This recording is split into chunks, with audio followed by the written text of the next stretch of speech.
Greetings and salutations, loyal viewers of this channel. My name is Sean, and today we got to talk about what is going on with the squatting situation in the city of New York. And the reason why is because Councilwoman Vicky Palladino recently had a meeting with a bunch of victims of squatting, and my local CBS affiliate actually sat in on that meeting. And I think it's absolutely crucial for you guys to hear this story, because in the state of New York, we have all these ridiculous bail reform laws that essentially make it impossible to criminalize anyone for anything, but some of these homeowners have tapped their retirements in order to pay the bills for these squatters. Some of them are facing fines and even 5 years in prison because, of course, owning a property is more of a crime than dismembering corpses out in Long Island. Dismembering a corpse and hiding a corpse after dismembering it, not bail eligible, not a serious crime.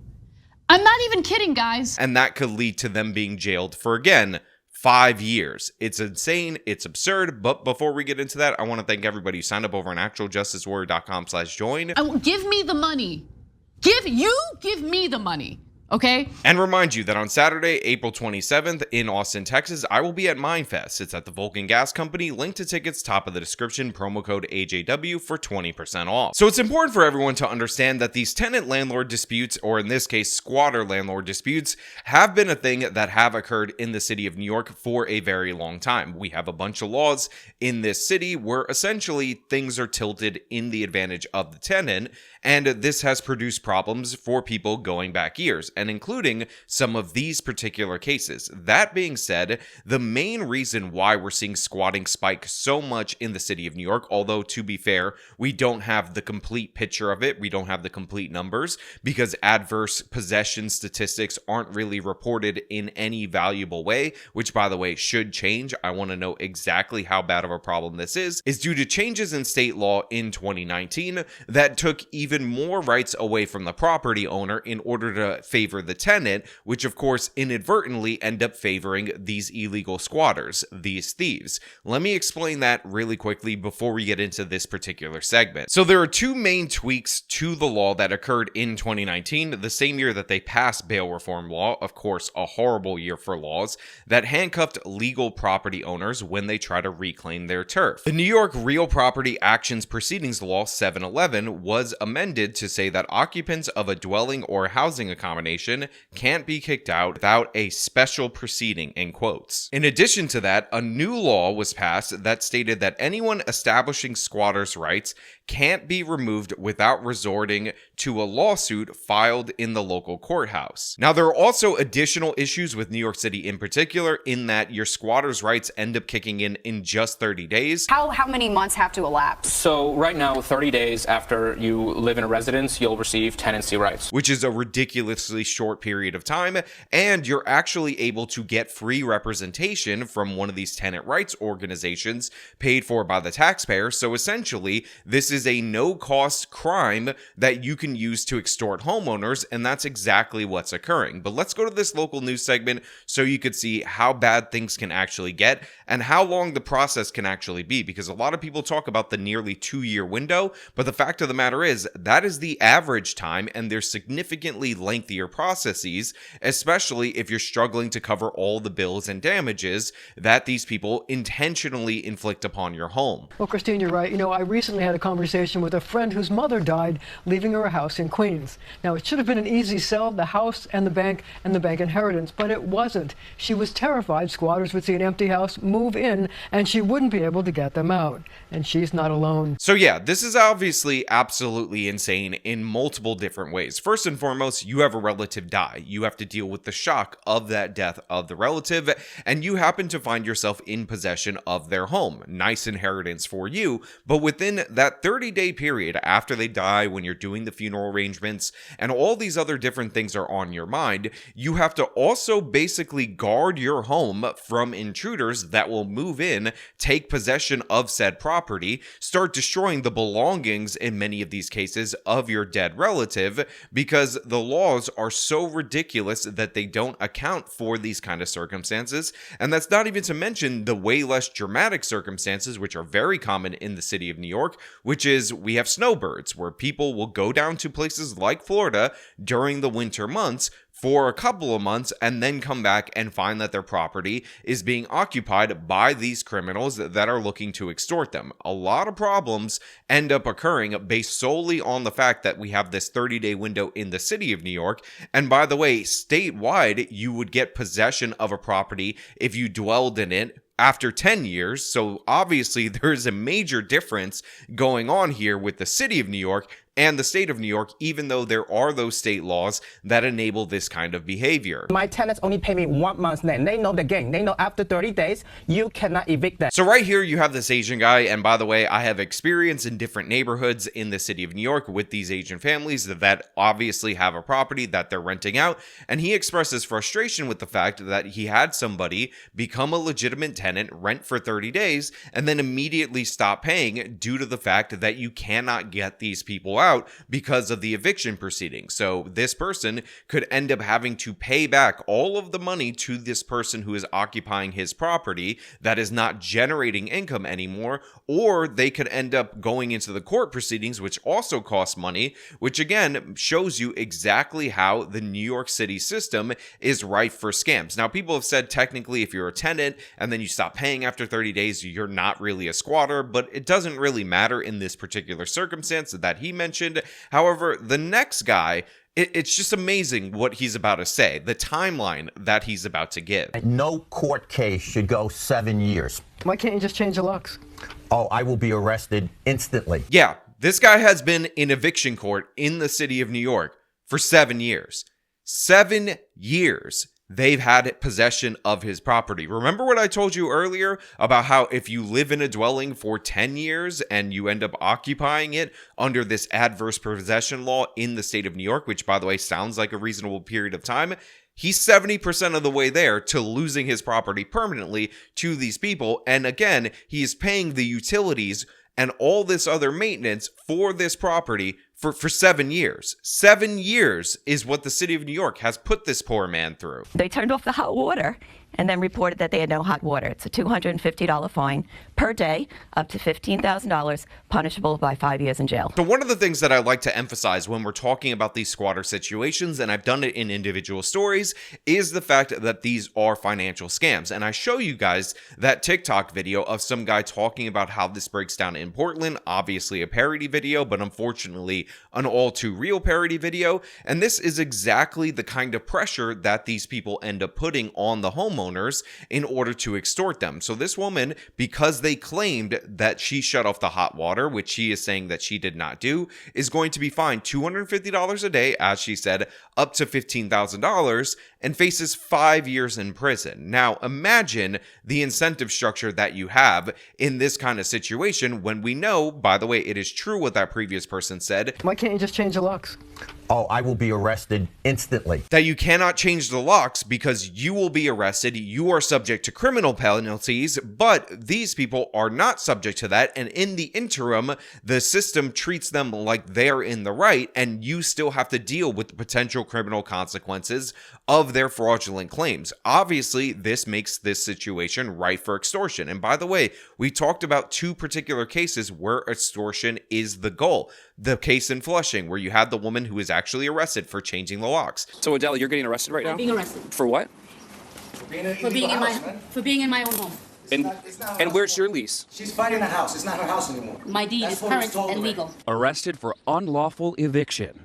She changed the locks on a man who claims he lives there. The guy, Brian Rodriguez, he said that he wasn't going to leave unless she paid him. So how does this all end then? When do you leave? The way it ends is either she pays me my money that I put into the house, pay me the money, and I'll leave, or send me to court, and we deal with the judge in court. And guess what? He's demanding $18,000 allegedly for work done on the house because that's what he thinks he can get because he's driving up the cost on this individual. We also talked about the elderly couple bought a home for their adult son with Down syndrome. Now, that particular couple bought that home in their other son's neighborhood because they're looking to the future. And when they pass away, they want their adult child with Down syndrome to be able to transition to his brother's home with as little difficulty as humanly possible. Well, guess guess what? Squatter moves into that situation. He claims that he has the right to it. Of course, he's subletting it to other people, which again just extends the problem, because if they stay for 30 days, if they then get squatters' rights, it's absolute madness. And that particular guy, in order to extort money out of that family,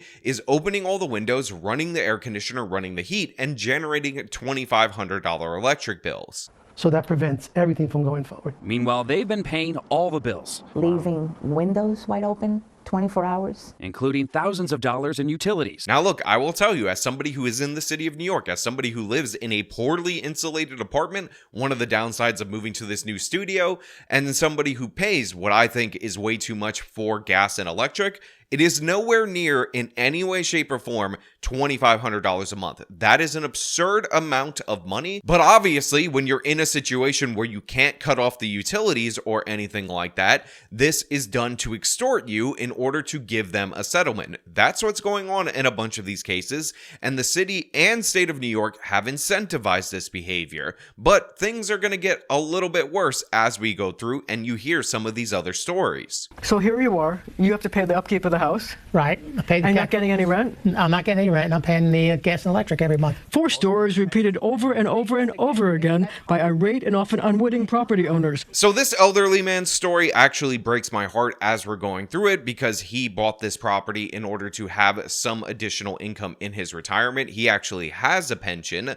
but unfortunately, since this property is not generating income, and like we said, they're incentivized to run up the costs, he's actually losing his pension, blowing through it in order to pay the bills for these thieves that took his home. So this old man is going to be driven into poverty, end up dependent on Social Security, because he wanted to diversify his retirement, and the city of New York said, oh, you own property? Well, guess what? You have no rights. Squatters have superseding rights, so good luck to you. Worry lines marking their faces, who came to City Councilwoman Vicky Palladino's office desperately seeking help. Hong Chen has spent thousands trying unsuccessfully to get the squatters out of this home in Maspeth. John Sokran using his pension money for expenses on this College Point home he hoped would provide retirement income. So yeah, like they just said, you have the Asian guy who ends up paying all this different money trying to get these people out of his property. I feel so bad for him. I actually lived in an apartment with an Asian landlord who lived on the second floor, rented out the top floor, and rented out the bottom floor. She got into an eviction situation before these additional protections in 2019, and it took her years in order to do so. They trashed the place, and again, that is 50% of the rental income that she was generating, because it was a triplex, and that was one of the 2 floors that she was actually renting, and she had a family that included 2 children, 2 grandparents, her and her husband, and it's an absolute disaster in every possible way. And all of these people are experiencing this after the pandemic, by the way. All of these people are experiencing this after the multi-year eviction moratorium, after the lockdowns, after all that financial pressure that was put on them, and all these additional protections that were temporary that prevented them from progressing the ball down the field in any possible way. And all of that time accumulated goes to support the case of these criminal squatters, rather than the legitimate property owner. It's an absolute disaster. And again, this third woman also really upset me. I'm going to play some of this for you, just so you know how badly she is now in debt. And Susan Mascara, who has used up her savings paying for 7 years of upkeep on this Bayside home she inherited from her mother. I'm in debt. My credit cards are pretty much maxed out. Some of them make me cry. All I want to do is make things better. Look, I understand why these stories in their full context can make somebody cry when they're hearing them. This woman inherited a home from her dead mother 7 years ago. She's in a crazy case, and she's going into significant debt, credit card debt, all kinds of debt in order to compensate it. She's on the cusp of declaring bankruptcy, and by the way, being jailed and being fined by the city of New York due to the fact that these criminals have significantly more rights than her. Councilwoman Vicky Palladino says part of the solution is to change the law, which allows people to claim squatters' rights after living in a place for 30 days. She wants it changed to 180 days. They own the property and they have no rights. Squatter rights? Oxymoron. Squatters have no rights. So first and foremost, New York Italians are going to New York Italian. That's what you expect from somebody like Vicky Palladino. But I just want to point out for everybody out there in the audience that they're not proposing any crazy restriction or anything like that. 180 days is not that lengthy of a period of time, but considering the backlog in the court system right now, and considering the fact that it's just 30 days and it consistently keeps getting re-added to the backlog, this would probably do something at least to get them to sort through the cases that they had, and it's not unreasonable in any way. And this bill, in my opinion, actually has a very little chance of passing in the New York City City Council, because they think if you own a property, you're a scumbag, you're a dirtbag, God forbid you're actually a small landlord trying to make any revenue, so it sucks to suck and you have to deal with this. And by the way, the 180-day period would not actually address almost any of the cases that we're talking about. We have a guy who's in there for 7 years fighting against these illegal tenants, 7 years fighting against these squatters, and he's totally screwed over. And by the time that law passes and takes effect, even the Asian guy who said he's been fighting them since after the 30-day period would be totally screwed over. It's absolute madness.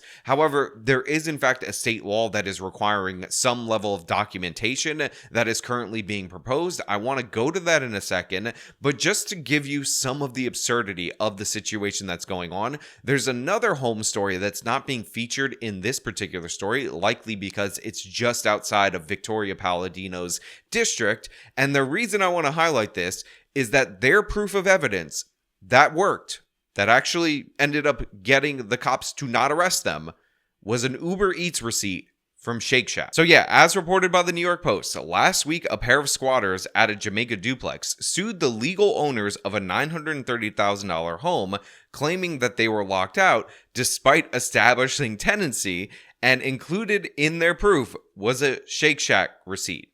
They ordered Shake Shack. They claim that spending $25.27 is evidence of tenancy. Just think about how absurd that is. Now, luckily, when the judge actually examined this case, he threw it out because they're suing for money. Their only evidence of legal residency to this place is a Shake Shack receipt for $25, as if you can't order food to a property that you have no legal right to stay in. And that actually was something that was put forward. You know, we hear about all this sophisticated, oh, we made a fake lease, we mailed it to ourselves, and let's get the documentation and trick somebody into maybe even notarizing a piece of paper, or you're scamming an elderly person to write a carve out in their will in order to have you stay in the property, and all these different other elaborate methods.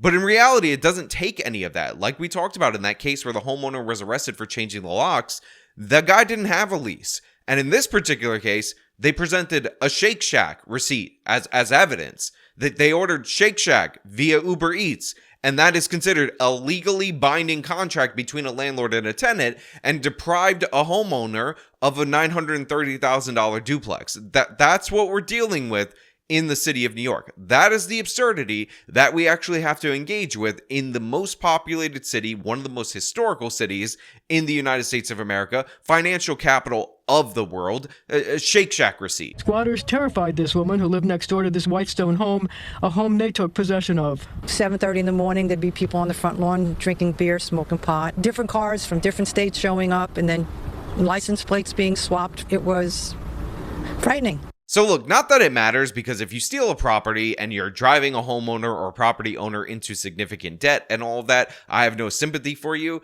But I can double up on the lack of sympathy for you when I also find out that you're terrifying the old ladies in the neighborhood, you're drinking in public, you're causing all kinds of additional disturbances, because that's not the way that it should be. And what's crazy about that is when you call the police, when you complain about the litter and all the debris and whatnot, and you think you're going to stick it to those squatters, the homeowner pays for the fines. The homeowner pays for the fines. You know why? Because they got Shake Shack receipts. It's Shake Shack. They ordered a double and a milkshake. They got that peanut butter one, and that's a legal document in the city of New York. Well, the migrant squatters just arrested in the Bronx is the very latest twist in the saga of property owners versus alleged illegal tenants in New York. But now some lawmakers in Albany say they want the state to do more to protect landlords and then close loopholes favoring occupants who refuse to leave. So like I said earlier, we recently have this situation where these illegal migrant squatters, these people defrauding the asylum system, were also stealing a property from a woman in the Bronx living in a basement of property. And the only reason that got broken up is not because New York has sensible laws. It's because the feds broke it up because these guys were likely members of a gang. They were loaded up with weapons. And remember, if the NYPD would have initiated the arrest, statewide bail reform law would have kicked in. And if the homeowner dareth even look at the damage that they caused, which by the way was significant, it is definitely a mess, then that person would have been subject to fines and fees and whatnot. In fact, the NYPD would have had to go out there and say, well, according to state law, we have to verify whether or not you spent a little bit over $20 on Shake Shack in the past 25 years, and that will determine whether or not you have the God tier rights. But of course, these people were also migrants, so they got the God tier rights there. So essentially, they have super God tier rights, if that makes sense, because the laws don't apply to migrants. They get to break whatever rules and be funded by the taxpayer, and they also don't apply to squatters. So migrant squatters are they basically rule over all of us. I don't know why the feds didn't just bow down to them, because that's the way our city has to operate for some ungodly reason. But in this particular case, we have a guy proposing a bill, and when you hear the basics of the proposal, you'll realize that we live in the dumbest place in the entire world. We're in the dumbest country, and some of the laws in these left-wing cities are absolutely insane, because just think about the fact that he has to propose a new bill in order to get them to go based on this system. My bill is simple, it's common sense. All we want to do is close the loophole in the law to say to residents, or to say to a squatter, if you don't have if you don't have a lease, if you don't have payment of rent, and you have those documents, or if you don't have those documents, then you do not get to stay. You are a trespasser, and you'll be removed from the property by law enforcement. They'll be able to do their job. Just imagine that. Imagine you have a statewide legislature saying, hey, we have to close a loophole in the law. What is that loophole? Oh, the fact that it's not required for you to have a lease or payment of rent to be considered a resident at a rental property. That's a law that needs to be proposed in the state of New York in order to amend the absolute disaster that they put in 2019. Again, we need a new law to say that in order to be considered a renter, you have to pay rent. You have to have a rental agreement. That's something new that we need. We have to say, hey, look, Shake Shack receipts, they've worked throughout the entire history of the world, but not in this city, not anymore, not in this state. We will no longer be accepting Uber Eats receipts from Shake Shack. You're going to actually have to pay rent, just not prove that you've eaten from Shake Shack. Crazy. I don't even know what else to say about these particular stories, but yeah, I want to know what you guys think. If you like this video, show them by leaving a like, subscribe for more content, follow me on my social medias, support me via support links in the description of this video. This has been me talking about the asinine situation in the city of New York yet again. Till next time.